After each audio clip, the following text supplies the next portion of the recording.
कहानी की शुरुआत होती है जब दुनिया एक तरह से खत्म होने को है। फ्यूचर का ये वो वक्त था जब अर्थ पर रहना नामुमकिन हो गया था। मौसम के हालात बहुत खराब हो चुके थे और कहा जाता है कि आसमान में एक दूसरा जलता हुआ सितारा आ गया था जिसने पूरी जमीन को जला कर रख दिया था। इंसानों के लीडर्स, जिन्हें द बिल्डर्स कहा जाता है, उन्हें एहसास हो गया था कि जल्द ही इंसानियत खत्म हो जाएगी। इंसानी नस्ल को बचाने के लिए उन्होंने एक आखिरी प्लान बनाया। दुनिया के बड़े बड़े आर्किटेक्ट्स, साइंटिस्ट और इंजीनियर्स एक खुफिया जगह पर मिले। उन्होंने फैसला किया कि जमीन के नीचे एक बहुत बड़ा सा शहर बनाएंगे, एक अंडरग्राउंड सिटी, जहां पर लोग अगले 200 सालों तक सेफ रह सकेंगे। उनका मानना था कि 200 साल बाद ये जमीन दोबारा रहने के लायक हो जाएगी। इस शहर का नाम इन्होंने सिटी ऑफ एम्बर रखा। लोग वहां से बाहर कब और कैसे निकलेंगे, इसके लिए बिल्डर्स ने एक छोटा सा लेकिन बहुत ही खास मेटल का बॉक्स बनाया। इस बॉक्स के अंदर उन्होंने जरूरी इंस्ट्रक्शंस रखी थी और साथ ही एक नक्शा इस शहर से बाहर निकलने के लिए, और शहर से बाहर निकलने का तरीका भी इसी में लिखा हुआ था। इस बॉक्स पर एक टाइमर सेट किया गया था जो ठीक 200 साल बाद अपने आप खुलने वाला था। एम्बर की जो पहली मेयर थी, उन्हें ये बॉक्स दिया गया और कहा गया कि इसे संभाल कर रखना है और अपने बाद अपने आने वाले मेयर को देना है। प्लान सिंपल था, ये बॉक्स एक मेयर से दूसरी मेयर तक जाता रहेगा जब तक सही वक्त नहीं आ जाएगा। काफी लंबे अरसे तक तो मेयर अपना ये रिचुअल करते रहे कि नहीं, ये बॉक्स आने वाले मेयर को देते रहे, लेकिन फिर किस्मत को कुछ और ही मंजूर था। जब ये बॉक्स 7वें मेयर तक पहुंचा तो वो अचानक बीमार पड़ गया और इससे पहले कि वो ये बॉक्स दूसरे मेयर को दे पाता, उनकी वहीं पर मौत हो गई।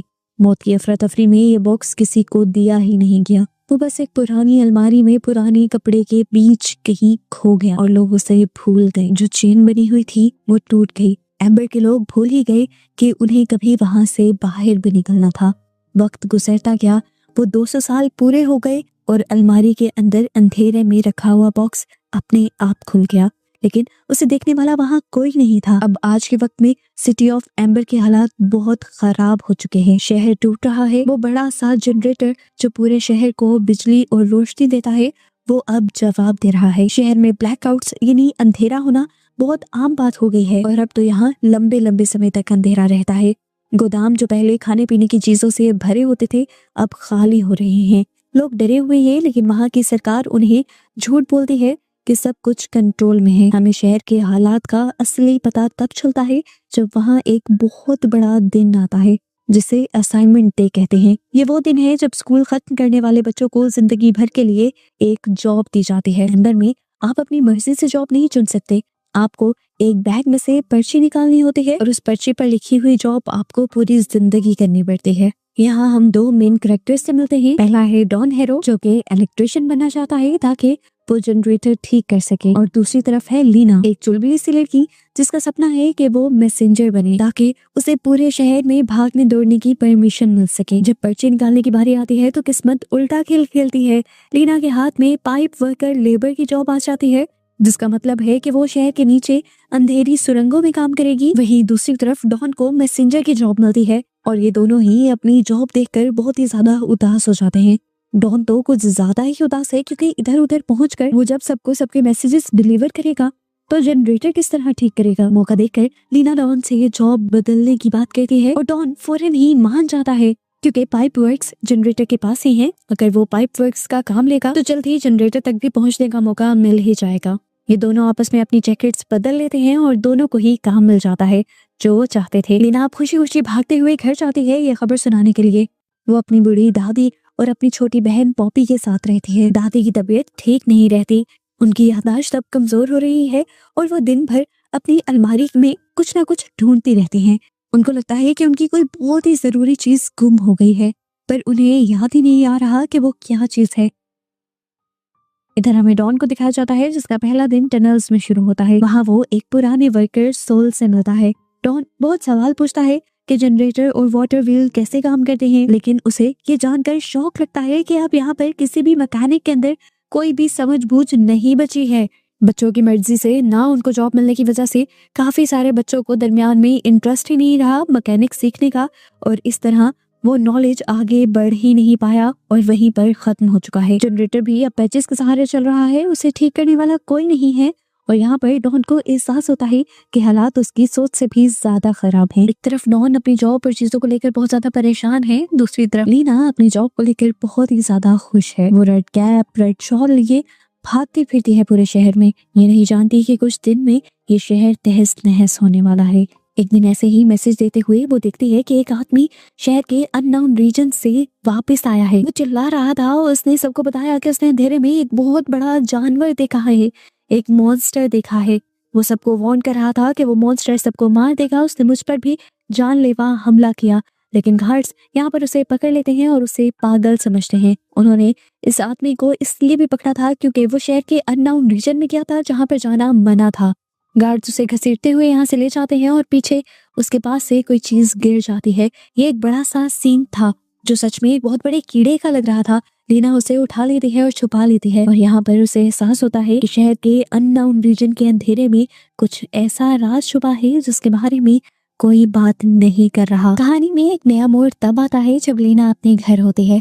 उसकी दादी फिर अलमारी में कुछ ढूंढ रही होती है और तभी उन्हें वो पुराना मेटल का बॉक्स मिल जाता है, वही बॉक्स जो बिल्डर्स ने छोड़ा था। छोटी पॉपी उसे पहले ही खोल लेती है और उसके अंदर के कागज चबाने लगती है और लीना मुश्किल से उन टुकड़ों को बचाकर जोड़ लेती है। उन कागजों पर अजीब सी लिखावट थी जो एम्बर में नहीं होती थी। लीना समझ जाती है कि ये वही जरूरी चीज थी जो दादी ढूंढ रही थी।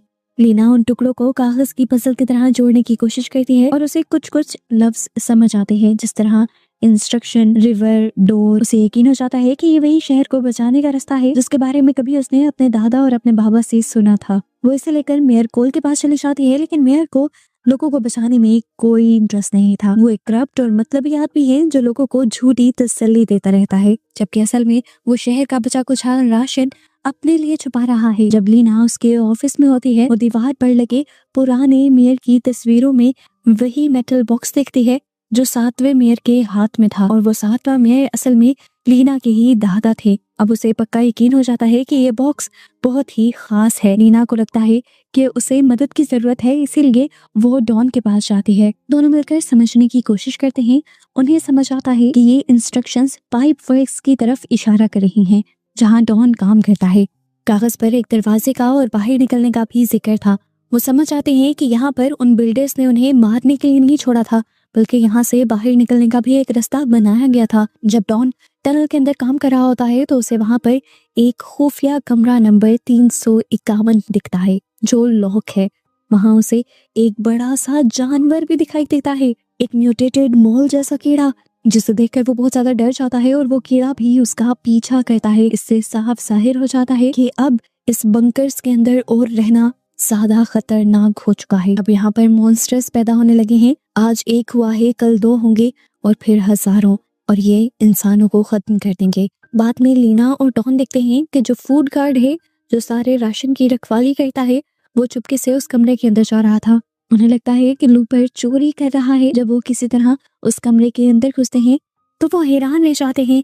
ये कमरा उन चीजों से भरा हुआ था जो चीजें कई अरसा पहले बता दी गई थी, ये अब इस बंकर्स में खत्म हो गई हैं।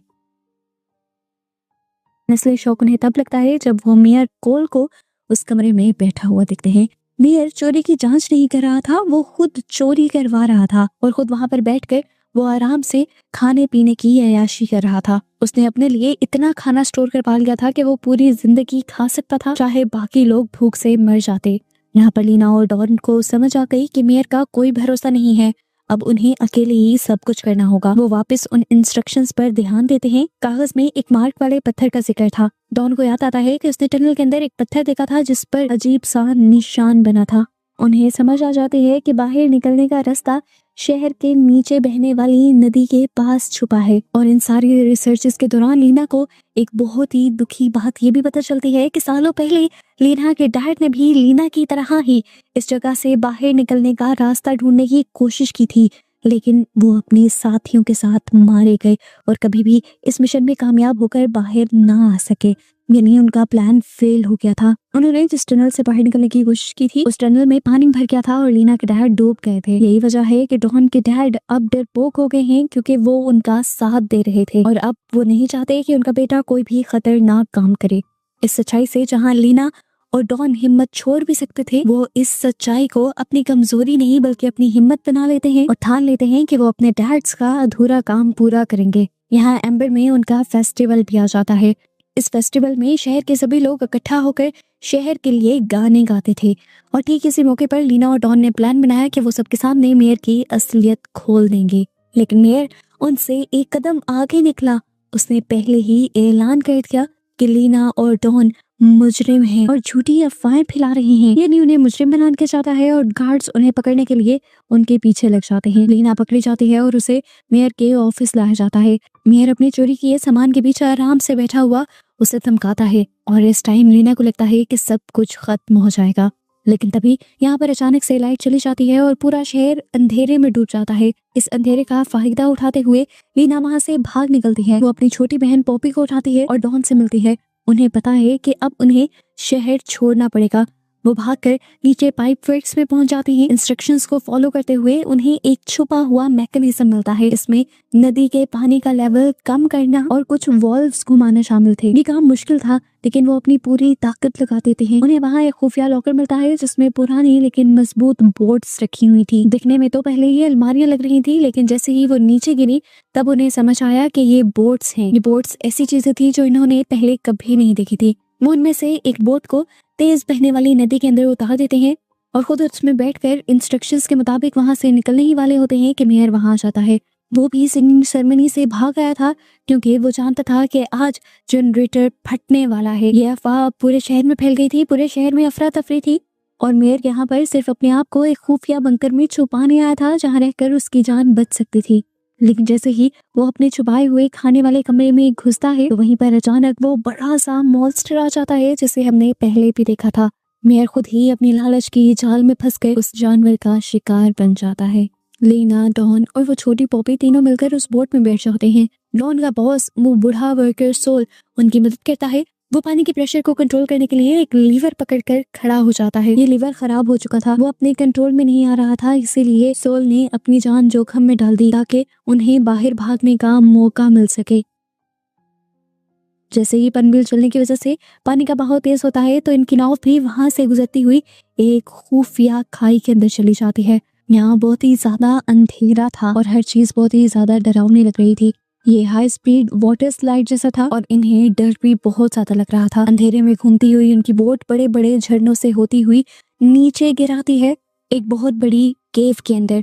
वहाँ दीवार पर उन्हें बिल्डर्स का लिखा हुआ एक मैसेज दिखाई देता है जो उस टाइम वहाँ आने वालों के वेलकम के लिए उन्होंने लिखा था। और ये पढ़कर इन दोनों को एहसास हो जाता है कि ये लोग फाइनली कामयाब हो गए थे। इनकी खुशी का तो कोई ठिकाना ही नहीं था। यहाँ से अब इन्हें बहुत ही लंबी सीढ़ियां चढ़नी थी। ये उन गोल गोल सीढ़ियों को चढ़ना शुरू कर देते हैं। घंटों चढ़ने के बाद उन्हें ऊपर से थोड़ी सी रोशनी दिखाई देती है। थोड़ी सी और सीढ़ियां चढ़ने के बाद वो ऊपर की चीजें हटाते हैं और फाइनली पहली मर्तबा जमीन पर आसमान के नीचे सांस लेते हैं। लेकिन अफसोस कि जमीन पर भी उतना ही अंधेरा था जितना नीचे था। असल में ये लोग तो पैदा होने से अब तक कभी जमीन पर गए ही नहीं थे। इन्हें रात का तो कोई कॉन्सेप्ट था ही नहीं। ये लोग बहुत ही ज्यादा उदास हो गए थे लेकिन फिलहाल चांद और सितारों को देखकर खुश भी थे। अब ये लोग यहाँ आ गए थे, वापस जाने का तो कोई रास्ता ही नहीं था।